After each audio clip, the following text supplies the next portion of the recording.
전도자는 이 전도서의 결과적인 메시지를 우리에게 주고 있습니다. 그것은 하나님을 경외하라는 것입니다. 할렐루야. 경외하라는 이 말씀을 두려워하라는 그 한마디로 정의하기가 참 어렵습니다. 경외한다는 말은 우리가 하나님이 누구이심을 고백한다라는 말이기도 하고요. 또한 하나님과 우리와의 관계를 믿음으로써 고백하는, 이해하는 믿음의 자세이기 때문입니다. 결국을 다 들었습니다. 모든 것을 다 들었지만 그렇기 때문에 그 모든 것의 이상이 되시는 하나님, 우리의 지혜와 총명함을 뛰어넘으시는 그 하나님을 경외하는 일만 남았다라고 오늘 전도자는 얘기하고 있습니다. 오늘 이 시간 말씀을 통해서 사실 성경 전체를 흐르고 있는 말씀이기도 합니다. 오직 하나님, 오직 예수님, 오직 성령님, 바로 오직 주님을 다시 붙잡으려고 합니다. 할렐루야. 영성교회는 1980년 명일동 사거리 3층짜리 상가에서 2층에서 시작했습니다. 우리는 처음부터 오직 주님을 외쳤습니다. 여러분, 그 뿌리는 변하지 않을 것이며 뽑히지 않을 줄로 믿습니다. 저는 이제 명성교회를 섬기는 목사로서 우리 교회가 오직 하나님의 교회이며 하나님만을 사랑하는 교회이며 우리 교회의 머리는 예수 그리스도가 되시며 우리의 구원자와 소망은 오직 주님이 되시는 것을 이 시간 첫 말씀을 통해서 여러분과 함께 나누고자 합니다. 전도자는 영어 성경에는 프리처라고 되어 있습니다. 즉 다시 말해서 설교자입니다. 지혜자죠. 구약 성경에는 지혜자로 많이 등장을 하고 있습니다. 지혜자들은 구약 성경에 여러 가지 굉장히 중요한 역할들을 했습니다. 특별히 선지자, 제사장들과 함께 이스라엘 백성들에게 하나님의 말씀을 전달하는 중요한 역할을 감당했습니다. 하지만 언젠가부터 지혜자들은 하나님과 상관없는 지혜를 전하기 시작했습니다. 여기가 항상 문제입니다. 지혜자가 하나님의 지혜를 전해야 하는데 하나님과 상관없는 지혜를 전파하기 시작했습니다. 그리고 그것이 굉장히 중요한 일이 되어버렸습니다. 그럼 마치 율법을 지키는데 하나님의 마음과 상관없는 율법을 지켰던 사람들처럼 지혜자는 하나님이 기뻐하시지 않는 하나님과 상관이 없는 지혜를 가르쳤습니다. 한 가지 예로 우리가 잘 알고 있는 같은 지혜 문학 가운데 하나인 욥기서를 보면 욥기들의 친구들의 말을 한번 들어보십시오. 여러분, 그들의 말은 굉장히 지혜가 있습니다. 그들의 말이 얼마나 지혜가 있으면 우리가 그 수아 사람 빌닷이 말한 내 시작은 미약하였으나 내 나중은 심히 창달이라는 말씀을 굉장히 지혜로운 말씀으로 생각하고 있지 않습니까? 좋은 말씀으로 생각하는 겁니다. 심지어는 의인 욥도 하나님에 대해서 많은 이야기를 했지만 결국 하나님께서는 마지막에 나타나셔서 뭐라고 말씀하십니까? 너희들은 아무것도 모르는구나 라고 말씀하십니다. 너희가 아는 것이 없다라는 거예요. 나에 대해서 아는 것이 아니라 그냥 지혜와 지식만 많아져서 이야기할 뿐이지 내 마음과 내 생각을 너희가 모른다라고 천둥같이 말씀하십니다. 여러분, 하나님을 경외하는 것이 그렇기 때문에 사실 욥기의 중심 주제고 마지막 결말입니다. 전도서도 욥기와 똑같은 특징을 갖고 있습니다. 하나님을 떠난 하나님에 대한 지식은 다 헛되고 헛된 것입니다. 그렇기 때문에 전도자는 끊임없이 헛되다라고 얘기하는 겁니다. 우리가 정말로 다 들은 뒤에 하는 바른 자세는, 가져야 할 바른 자세는 하나님을 온전히 경외하는 것이 되어야 할 줄로 믿습니다. 욥도 이렇게 마지막에 얘기했습니다. 무지한 말로 이치를 가리는 자는 누구이니까?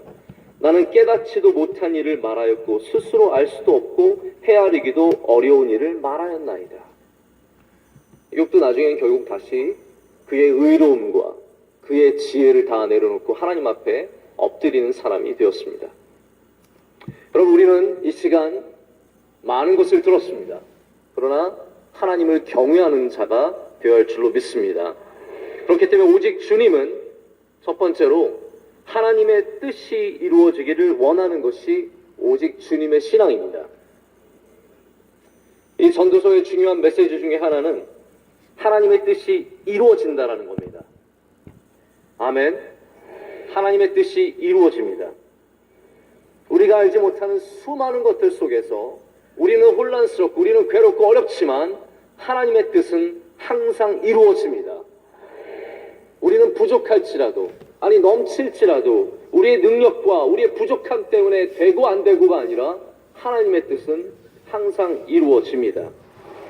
그렇기 때문에 우리는 다 들었지만 이제 다시 그렇게 이루시는 하나님을 경외하는 오직 주님의 신앙을 붙잡아야 합니다. 예수님께서 제자들에게 이렇게 기도하라고 말씀하셨습니다. 하늘에 계신 우리 아버지여, 이름이 거룩히 여김을 받으시오며 나라가 임하옵시며 뜻이 하늘에서 이루어질 것 같이 땅에서도 이루어지이다. 아멘. 예수님도 제자들에게 하나님의 뜻이 땅에서 이루어질 것에 대해서 기도하라고 말씀을 주셨습니다. 여러분, 우리는 우리의 뜻이 아니라 하나님의 뜻이 이루어져야 합니다. 내가 계획하고 내가 원하는 대로 삶이 가는 것이 아니라 하나님의 뜻이 이루어져야 합니다. 하나님의 뜻이 있다는 것을 믿어야 합니다. 미국의 가장 뛰어난 신학자가 누구냐 한다면 아마 많은 분들이 조나단 에드워즈라고 꼽을 것입니다. 그러나 저는 거기에 감히 아브라함 링컨을 가장 뛰어난 신학자다라고 말하고 싶습니다. 우리가 그냥 링컨을 알기로는 기도 많이 한 혹은 성경을 열심히 외운 대통령 정도로 알고 있지만 링컨은 참으로 하나님을 알기 위해서 갈구했던 사람입니다. 그는 신학자에 가깝습니다. 특별히 링컨이 대통령이 된 다음에 자기가 가장 사랑하는 어린 아들을 열병으로 잃었습니다. 백악관에서 그 아들의 장례식을 치렀습니다. 그때 한 장로교 목사님이 오셔서 그 장례를 치러줬습니다. 장례를 치르는 가운데 목사님이 전하신 이야기는 우리의 이 어려움 속에서도 하나님은 하나님의 목적과 뜻을 이루신다라는 그런 말씀을 전해줬는데 이것이 링컨의 가슴에 뿌리를 내렸습니다. 남북전쟁이라는 것이 여러분 어마어마한 사람들이 죽어나가는 가장 비참한 전쟁 중에 하나였는데 링컨은 그 가운데서 우리의 이 아픔 속에서도 하나님이 분명히 무엇인가 뜻을 이루려고 하시는구나. 그러면 그 뜻이 무엇일까? 노예 해방이라는 거예요. 노예 해방을 외쳐야 한다라고 하면서 그 어려움 속에 사람들이 죽어나가는 고통 속에 노예 해방, 즉 하나님의 뜻을 찾고 노예를 다 해방시키는 위대한 지도자, 아니 믿음의 사람이 되었습니다. 그가 노예 해방을 외친 다음에 북군이 남군을 무찔러서 이겼습니다. 그리고 그는 재선되는 영광을 누렸습니다. 두 번째 텀을 시작하는 그 승리의 잔치, 취임식에서 그가 한 연설은 가장 신학적인 선언이고 고백입니다. 이 선언문에서, 이 취임식에서 링컨은 절대로 승리자의 자세를 취하지 않았습니다. 우리가 이겼다가 아닙니다. 오히려 우리가 같은 성경을 읽고 있지만 서로 자기가 하나님은 나의 편이라고, 우리의 편이라고 서로를 적대시하는 우리에게 어느 누구도 승리를 얻은 것이 아니라 이 가운데서도 하나님은 여전히 하나님의 뜻을 홀로 이루어 가신다라고 말했습니다. 여러분, 이게 이해가 되십니까? 승리자가 하나님의 뜻을 이루었다가 아니에요. 하나님은 항상 하나님의 뜻을 이루시는 분이시다는 겁니다. 이렇게 얘기했습니다. 어느 쪽의 기도도 완전히 이루어지지 못했습니다. 전능하신 분께서는 당신 나름의 목적을 갖고 계십니다. 우리는 승리자가 아닙니다. 우리는 패배자도 아닙니다. 우리는 하나님의 뜻을 쫓는 사람들입니다. 우리는 영원히 하나님을 경외하는 부족한 사람들일 뿐입니다. 링컨의 메시지가 위대했던 것은 남쪽을 적대시하지 않았습니다. 패배자라고 부르지도 않았습니다. 화합할 것을 촉구했기 때문입니다. 그의 마지막 문장은 미국 사회에서 가장 잘 알려진 문장으로도 지금까지 남아 있습니다. 영어의 malice toward none이라고 하는, 누구에게도 악의를 품지 말라는 것은 이 링컨의 말로서 많은 사람들이 외우고 있는 그러한 문장입니다. 마지막에 이렇게 얘기합니다. 어느 누구도 악의를 품지 않고 모두에 대해 자비를 품고서 하나님이 우리에게 깨우쳐 주시는 대로의 정의를 굳게 믿고서 우리가 하고 있는 과업을 끝맺고 이 나라의 상처에 붕대를 감고 싸움터에서 쓰러진 사람과 그 미망인과 고아를 보살피며 우리 자신들 사이에서 그리고 모든 나라들과의 관계에서 바르고 지속적인 평화를 이룩하고 소중히 간직할 수 있도록 모든 일을 다하고자 계속 분발합시다. 여러분, 승리자가 아니라 우리 하나님의 뜻을 이루자라는 것입니다.